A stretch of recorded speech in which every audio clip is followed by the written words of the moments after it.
لیکن عبداللہ بن مسعود رضی اللہ تعالیٰ عنہ نے حضور کا یہ جملہ اور کلمہ کانوں میں پڑھتے ہی فوراً عمل کر کے دکھا دیا. اس کو کہتے ہیں سمعنا و اطعنا. اور ایسے مسلمان اللہ تعالیٰ چاہتے ہیں کہ اللہ اور اس کے رسول کی بات آ جائے فوراً لبیک کہہ دے, اسی وقت ماننے کے لیے تیار ہو جائے. سنن نبی داؤد کی ایک حدیث ہے, نبی کریم صلی اللہ علیہ وسلم جوتوں سمیت نماز پڑھا رہے ہیں, صحابہ جوتوں سمیت پیچھے نماز پڑھ رہے ہیں. یہ مسئلہ سمجھ لے, جوتا صاف ہو, جوتا صاف ہو, صاف جوتے کے ساتھ نماز پڑھی جا سکتی ہے, نبی کریم صلی اللہ علیہ وسلم کی سنت ہے. یہود اس کی مخالفت کرتے ہیں, لیکن اسلام کے اندر اس کی اجازت ہے. پہاڑوں میں جو مجاہدین ہوتے ہیں تو وہ جوتوں سمیت جوتا صاف کر کے نماز پڑھتے ہیں, اس میں اجازت ہے. نبی کریم صلی اللہ علیہ وسلم نماز پڑھا رہے, صحابہ پیچھے نماز پڑھ رہے ہیں. آپ نے دوران نماز جوتے اتار دیے. صحابہ نے بھی آپ کو دیکھا کہ حضور نے جوتے اتارے تو صحابہ نے بھی جوتے اتار دیے. جب آپ نے سلام پھیرا, آپ نے پوچھا میرے صحابہ ما حملکم, تمہیں کس چیز نے آمادہ کیا کہ تم نے دوران نماز جوتے اتارے؟ صحابہ نے پتا کیا کہا, رأیناکا القیتا نعلیکا القینا نعالنا.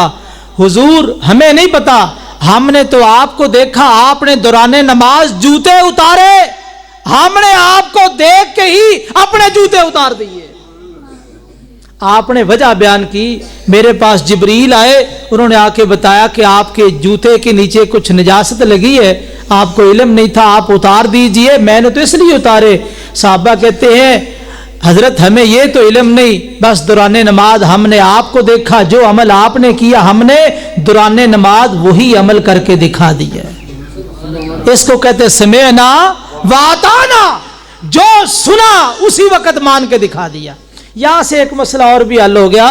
آج کل ہر بندے کے پاس موبائل ہے, کئی بندے نماز شروع کرنے سے پہلے موبائل کو سائلنٹ کرنا بھول جاتے ہیں, بند کرنا بھول جاتے ہیں.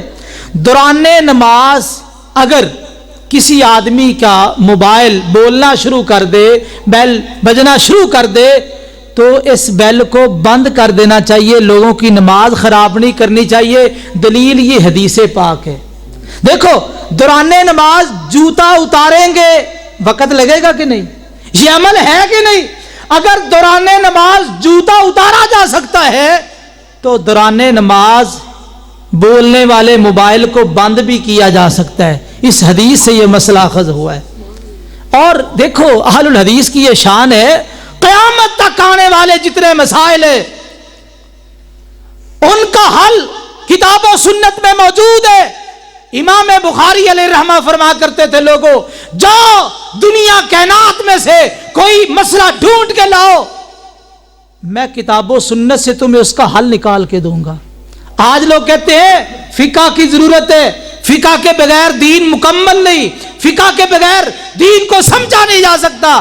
لوگوں ہمارا یہ عقیدہ ہے, ہمارا یہ نظریہ ہے, فقہ وہی ہے جو کتاب و سنت کا صحیح فہم ہے. جو کتاب و سنت کے مخالف ہم اس فقہ کو نہیں مانتے, نہیں مانتے, نہیں مانتے. ہم تو اس فقہ کو مانتے ہیں جو کتاب و سنت کا صحیح فہم ہے. وہ فقہ ہم سے منواتے ہو جس میں قرآن کے خلاف مسائل لکھے ہیں, وہ فقہ ہم سے منواتے ہو حدیث کے خلاف مسائل لکھے ہیں, ہم نہیں مانتے. اللہ اسی پہ ہمیں زندہ رکھے, اسی پر ہماری موت آئے. اللہ سے دعا ہے کہ اللہ تعالیٰ جو سنا ہے سنایا ہے عمل کرنے کی توفیق نصیب فرمائے. اقول قولی ھذا واستغفر اللہ لی ولکم. آئیے نبی کریم صلی اللہ علیہ وسلم جب مکہ میں تھے تو وہاں آپ نماز پڑھتے, بیت اللہ اور بیت المقدس یہ دونوں مسلمانوں کے قبلے ہیں, دونوں قبلے آپ کے سامنے ہوتے, اور مکہ کے اندر یہ عمل کوئی مشکل نہیں تھا. دونوں قبلے, کیونکہ بیت اللہ چاروں طرف سے نماز پڑھی جا سکتی ہے. اللہ سب کو حاضری نصیب فرمائے. چاروں طرف سے بیت اللہ کی طرف نماز پڑھی جا سکتی ہے تو بیت المقدس اور بیت اللہ دونوں قبلے آپ کے سامنے ہوتے. جب آپ مدینہ میں آئے تو آپ نے بیت المقدس کی طرف منہ کر کے نماز پڑھنی شروع کی.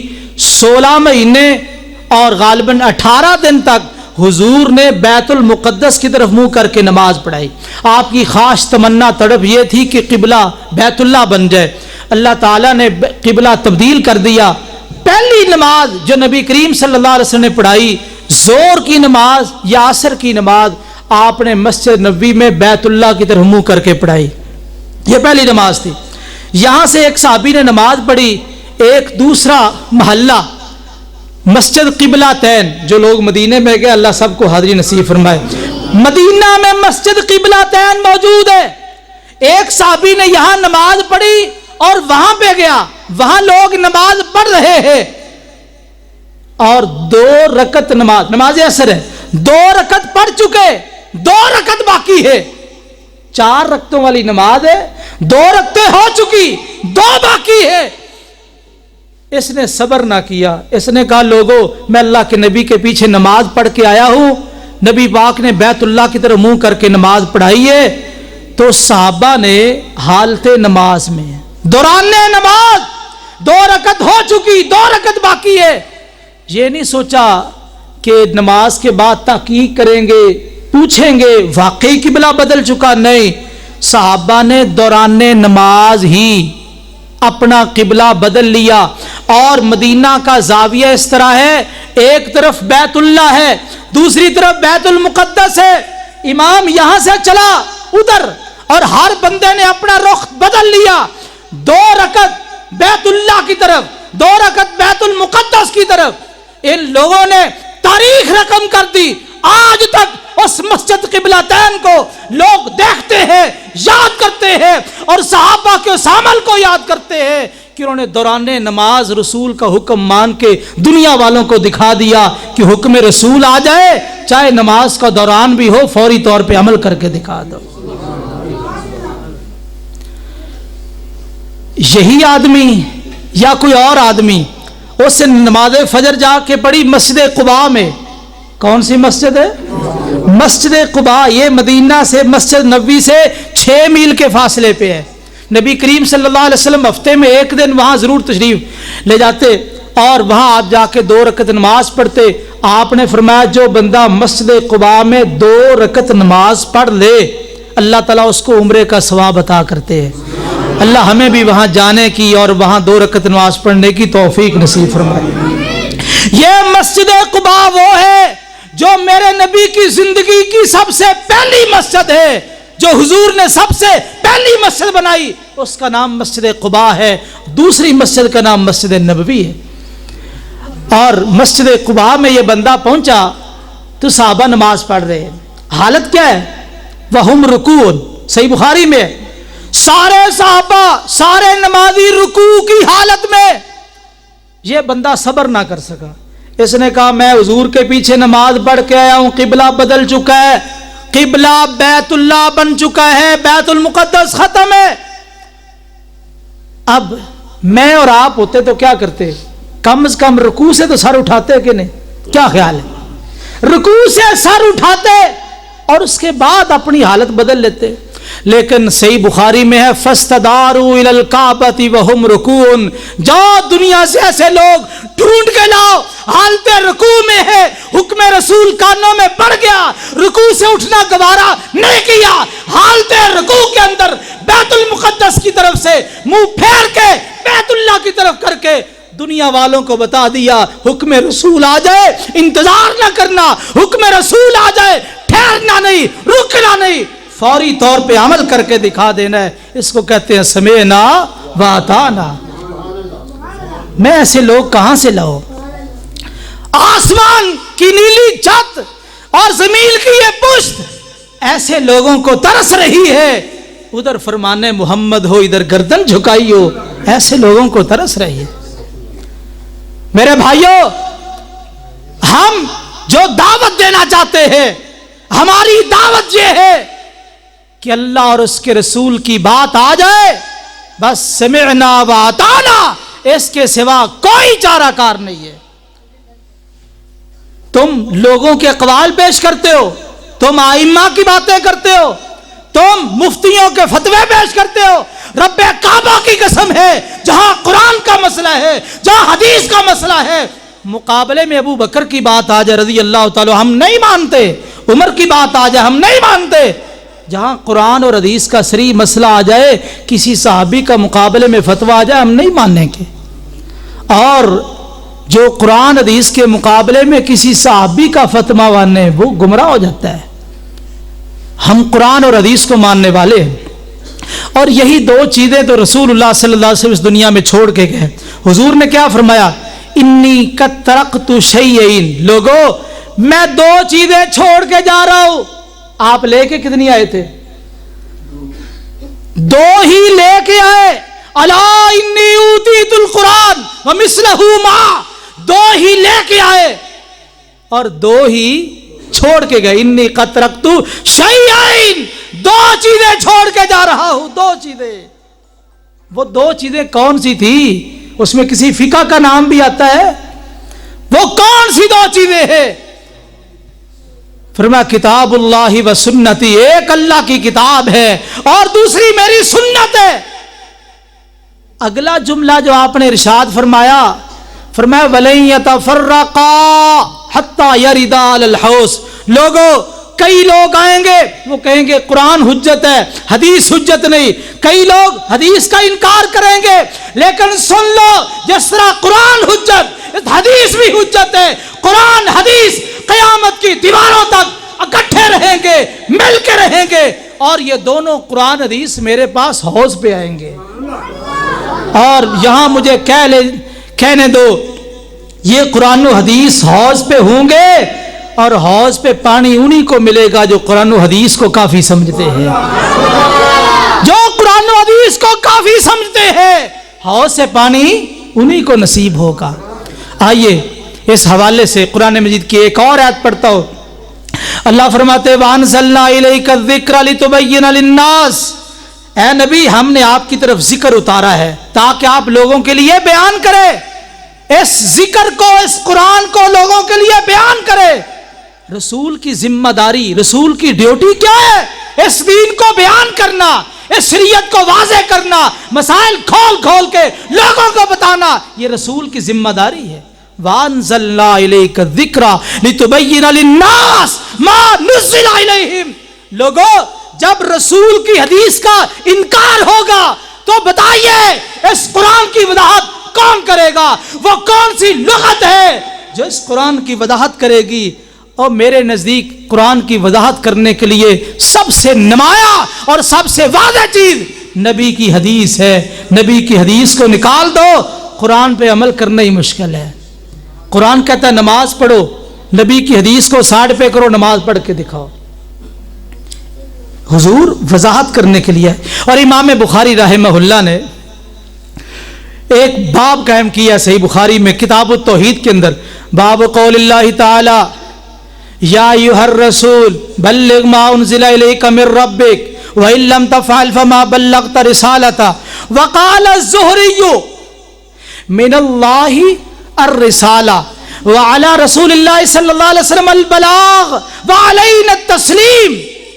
امام بخاری رحمہ اللہ نے باب قائم کیا، باب ہے اللہ تعالیٰ کے اس قول کے بارے میں، اے رسول جو کچھ آپ کی طرف، آپ کے رب کی طرف سے نازل کیا گیا آپ اس کو پہنچا دیں، اگر آپ نے نہ پہنچایا تو آپ نے اپنی رسالت کا حق ادا نہیں کیا۔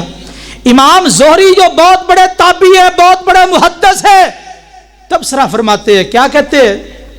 وقال الزہری من اللہ الرسالہ، لوگوں اللہ کا کام اس شریعت کو بنانا اور اس شریعت کو نازل فرمانا۔ رب کا کام کیا ہے؟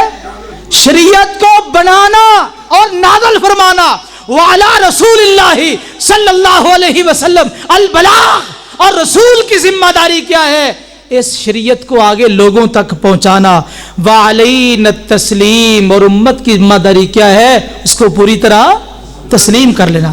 اللہ کا کام شریعت بنانا اور نازل کرنا، رسول کا کام شریعت کو لوگوں تک پہنچانا، امت کا کام کیا ہے؟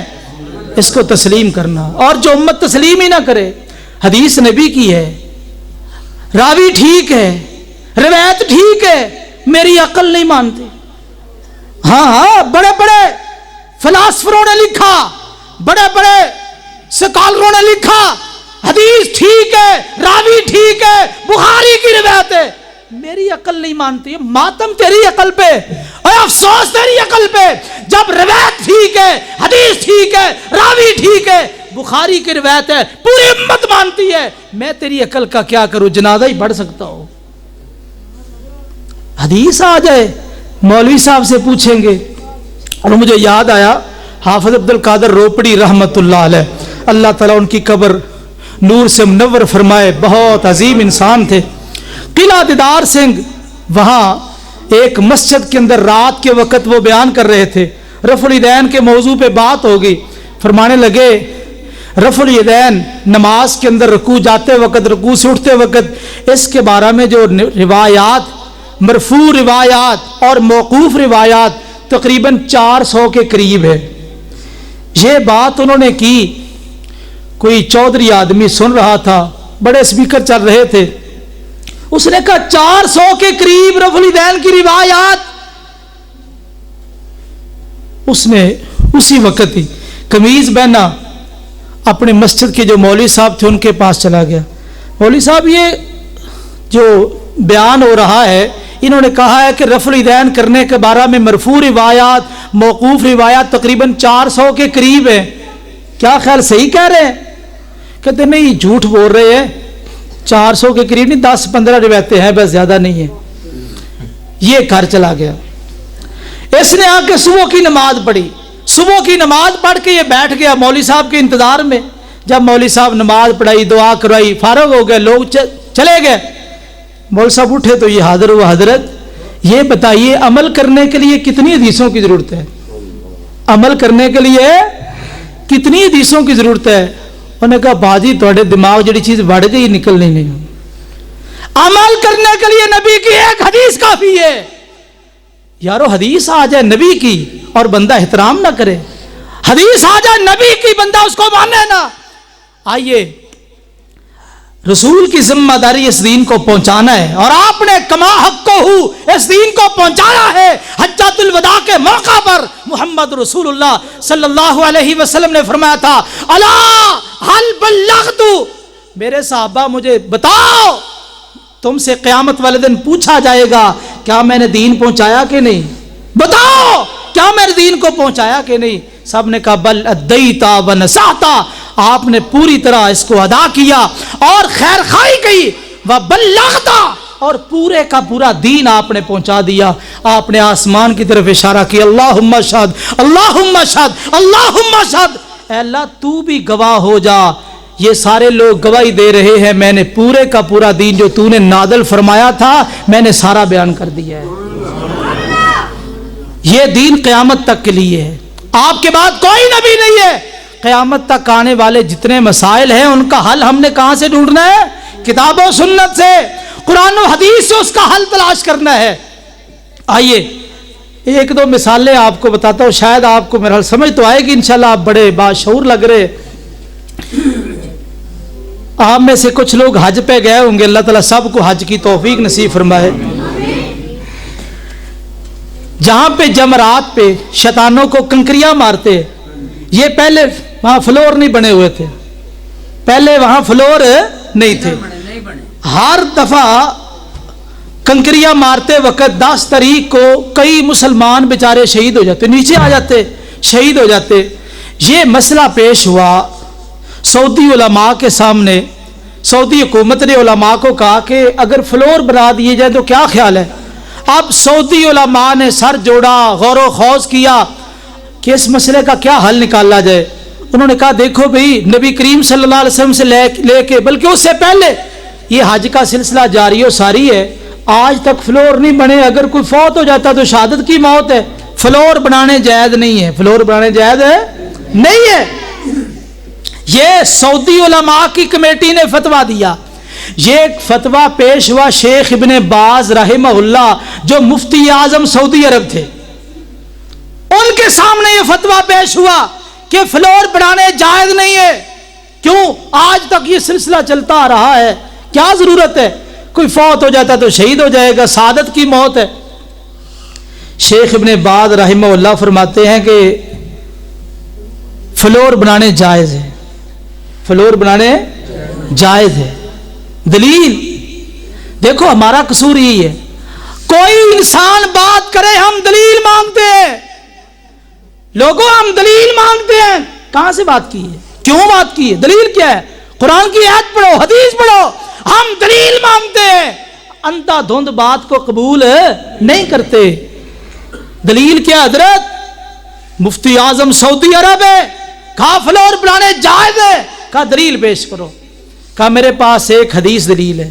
جامع ترمذی کی حدیث ہے، نبی کریم صلی اللہ علیہ وسلم نے اونٹنی پہ سوار ہو کے کنکریاں ماری ہے. اونٹنی پہ سوار ہو کے، ایک بندہ نیچے کھڑا ہو کے کنکریاں مارے، دوسرا اونٹنی پہ سوار ہو کے مارے. فرق ہے کہ نہیں؟ فرق ہے. مقصد جمرات کو کنکر مارنا ہے تو نیچے بندہ ہو اوپر ہو کوئی فرق نہیں ہے. کہتے یہ حدیث میرے پاس دلیل ہے، بندے کا نیچے اوپر ہونے کا مسئلہ نہیں ہے. کوئی نیچے سے کنکر مارے تب بھی جائز، سواری پہ سوار ہو کے مارے تب بھی جائز. جب مفتی اعظم شیخ ابن باز رحمہ اللہ نے یہ حدیث پیش کی، دلیل پیش کی، اس دلیل کی بنیاد پہ وہاں فلور بنائے گئے. آج لوگ حاجی کنکر مارتے ہیں تو کتنی آسانی ہے، کوئی پریشانی نہیں ہے. تو دیکھو یہ حل کس نے پیش کیا ہے؟ حدیث نے پیش کیا. اور لوگوں ہم یہی کہتے ہیں کتاب و سنت قیامت تک کے لیے ہے. جتنے مسائل قیامت تک کے لیے پیش آئیں گے کتاب و سنت میں ان کا حل موجود ہے. تم کہاں پھرتے ہو؟ مجھے یاد آیا حافظ ابن کثیر رحمہ اللہ نے ایک واقعہ لکھا البدایہ والنہایہ میں. امام مالک رحمہ اللہ، آپ نے ان کا نام سنا ہوگا، امام اہل المدینہ، امام اہل سنہ، بہت عظیم امام گزرے ہیں.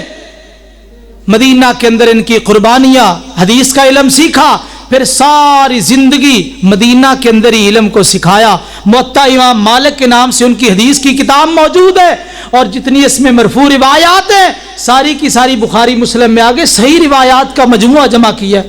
یہ امام مالک رحمہ اللہ، بڑا نام ہے امام مالک رحمہ اللہ کا. ان کے ایک شاگرد ہے محمد بن ادریس الشافعی رحمہ اللہ. یہ بھی بہت بڑے محدث ہے، بہت بڑا امام ہے. کتنے ایسے علوم ہیں جن کی بنیاد امام شافعی رحمہ اللہ نے رکھی ہے. یہ ایک استاد ہے، دوسرا شاگرد ہے. ایک مسئلہ پیش آ گیا. مسئلہ کیا ہے؟ امام مالک رحمہ اللہ کے پاس ایک بندہ آیا، بات بڑی توجہ سے سننے والی. شیخ صاحب، اس نے مسئلہ یہ پوچھا کہ میرے پاس ایک طوطی تھی. کیا تھی؟ طوطی. وہ طوطی مسلسل بولتی رہتی تھی، چپ نہیں کرتی تھی. میں اس سے تنگ آ گیا، اکتا گیا، چپ ہی نہیں کرتی. میں نے اس طوطی کو پکڑا، بازار چلا گیا. ایک بندہ آج طوطی بیچنی ہے جی، بیچنی ہے، کتنے پیسے؟ اتنے پیسے. اس نے کہا اس طوطی کی کوئی خوبی بیان کرے. میں نے کہا خوبی کیا؟ یہ چپ نہیں کرتی، ہر وقت ہی بولتی رہتی ہے، ہر وقت بولتی ہے، چپ نہیں کرتی. کہا پکی بات کر لو، اگر چپ کر جائے تو پھر. کہا نہیں، یہ مسلسل بولتی رہتی ہے، چپ نہیں کرتی. اگر یہ طوطی چپ کر جائے تو میری بیوی کو طلاق. طلاق دینے والے لوگ بھی بڑے عجیب ہیں، معاملہ طوطی کا اور طلاق بیوی کو. اللہ تعالیٰ ہدایت دے، طلاق سوچ سمجھ کے دینی چاہیے. یہ ایسے نہیں ہے کہ بہانہ بنا بنا کے طلاقیں دیتے رہو. کہا اگر طوطی چپ کر جائے تو میری بیوی کو طلاق. خیر وہ بندہ طوطی لے کے چلا گیا، اس نے پیسے دے دیے. چند دن گزرے، وہ بندہ مجھے ملا. اس نے کہا بھائی جان، آپ نے کہا تھا طوطی مسلسل بولتی رہتی ہے، چپ نہیں کرتی. وہ تو کبھی کبھی چپ بھی کر جاتی ہے، لہذا تو پیسے واپس کر، اپنی طوطی اپنے پاس رکھ لے. اس نے طوطی واپس کر دی، پیسے لے گیا. اب مسئلہ یہ ہے کہ میری بیوی کو طلاق ہوئی یا نہیں. کہ جی مسئلہ پیش آیا کہ نہیں؟